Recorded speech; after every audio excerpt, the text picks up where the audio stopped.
all-action type of fight. Coming up this weekend at flyweight, we have Danger.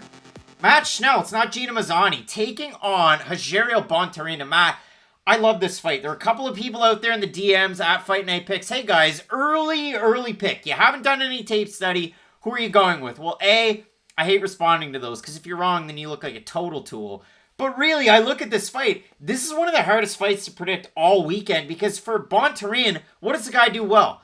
He's got bombs in his hands. He's a good wrestler. He's a good grappler. And sometimes he gets outstruck and outgrappled. And for Matt Schnell, the same can apply. Like, these guys are kind of consistent, but kind of not. But they always bring it. I love the fight. This is a really fun fight down at flyweight. And I know we might be the biggest flyweight fans on YouTube. Flyweight never die over here at Fight Night Picks. Because Matt Schnell and Rogerio Bontorin, two guys who can get the finish, not only on the feet, but on the mat as well. And that's what's so interesting about this matchup. These guys could strike for 15 minutes. They could grapple for 15 minutes. They could stand in the mirror and look at each other for 15 minutes. Now, I doubt it's going to be a boring fight. I really do have high hopes for this fight. Because just look at both guys last time out there. Matt Schnell was in there with Tyson Nam, who I think we might be a little too hot on Tyson Nam sometimes, but still a very good striker. And Matt Schnell went out there and outstruck him. If you would have asked me out of 100 fights, how would Matt Schnell beat Tyson Nam? I would say 78 of them he out-grapples them. In those other 12, I would say, okay, well, Tyson Nam's bound to win at least 22. A couple. Or 22. Tyson Nam's probably going to win at least one.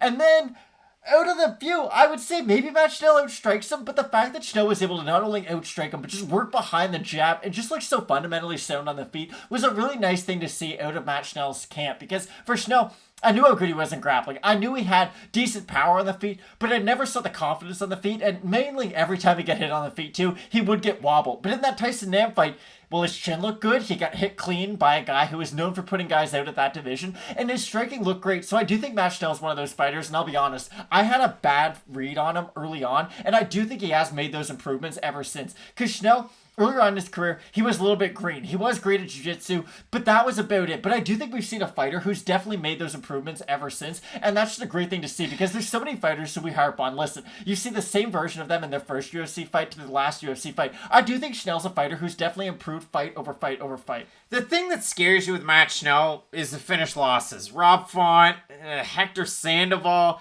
Pantoja, all right, at 125, all right. Rob Font's got great hands, just ask Marlon Moraes, but when I look at it, yeah, Matt Schnell can get outstruck, but then he can outgrapple a lot of guys. I mean, Jordan Espinosa finished him in the first round. Louis Smolka finished him in the first round.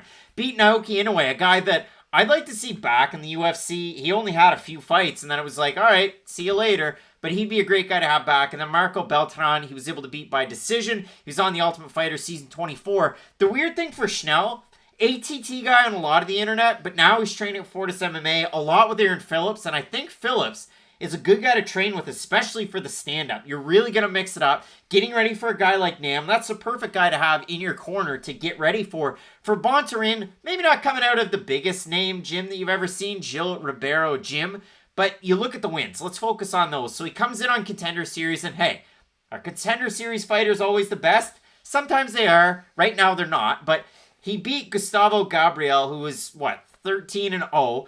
Then he fights Magomed Bibulatov, a guy that I'd love to see still in the UFC too. You look at some of the moves that Bontorin made in that fight, absolutely insane. Wins that one by splits, beats Raulian Paiva. Again, his eyebrow kind of just escaped him, but Bontorin looked good, so credit where credit's due. Got way out grappled by Ray Borg in their fight. Had one of the craziest rounds against Kai Kara France I've ever seen, and then he promptly got finished. So now we're where we're at now. Both guys have finishing abilities, but both guys get finished too. Which is really interesting. So for me, this fight comes down to who can outlast the opponent. For Bontorin, it's interesting because yes, he's a good grappler, even though he's been out-grappled. Yes, he's a good wrestler, although he's been out-wrestled. Yes, he's a good striker, although he's been outstruck. My problem with Bontorin, though, I don't think he has the cardio that Schnell does. With Schnell, I do think he can stay really disciplined and work behind a jab throughout a 15-minute fight, because I've seen him do it before with Bontorin. It is that, pedal to the metal, just kind of chaos in his fights. And yes, it worked against Kai Kara France for the first 4 minutes and 50 seconds. But it's not that often where you could basically 10-8 a guy just to have him knock you out at the end of what was supposed to be a 10-8 round. But that's what happened against Bontorin. I just think his aggression can get him caught at some points. So at the end of the day, can Bontorin out-grapple Matt Schnell? Probably not, because Matt Schnell's never been out-grappled in the UFC. I've only ever seen his chin get checked in the UFC. I think that there's a lot to like for Matt Schnell. It's just my issue with both of these guys at the end of the day is they both kind of lack that oomph and some overall X factors to really get them up past the level that they're at in this division. Because at flyweight right now, it's either you're about to fight for a title or you're not. And right now it feels like both these guys are outside of that conversation. So maybe if Schnell or Bontorin are able to put on a really impressive performance, they will change my mind. And maybe both guys can get matched up with one of those top 5, maybe top 10 guys next. But I do like Matt Schnell in this fight. I just think his cardio is quite a bit better than Bontorin's. If Bontorin goes and tries to be really heavy with his grappling, he might have success. He did against Jacare France. But the issue is, Jacare France is a primary striker. And at the end of the day, that's what really shined through in that fight. His striking. Matt Schnell can strike very well. And I think his defensive grappling is more than enough to get this fight back up to the feet. I actually like Schnell in this fight. But this is one of those weird flyweight fights where I don't see it going to the judges' scorecards. Yeah, and I mean, you look at it for Bontorin, he just got finished a couple of months ago. That wasn't that long ago. That was back in March. I look at it now. Schnell open a minus 125. He's now minus 162 favorite for Bontorin. Open a plus 105. He's a plus 135.